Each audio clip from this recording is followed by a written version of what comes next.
எண் 7 சிறப்பை பார்த்துட்டு இருக்கோம்.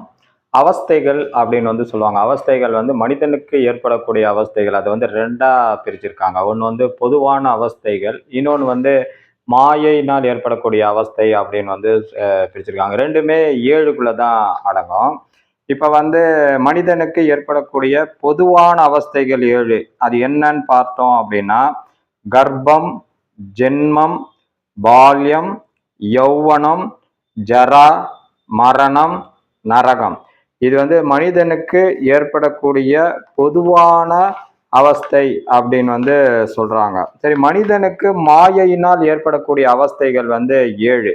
அது என்ன அப்படின்னு பார்த்தோம் அப்படின்னா, அஞ்ஞானம், மூடல், முளைத்தல், காணாத ஞானம், கந்தக ஞானம், தழல் கெடல், குளிர்மையாதல். இதுதான் மனிதனுக்கு ஏற்படக்கூடிய மாயையினால் உண்டாகக்கூடிய அவஸ்தைகள்.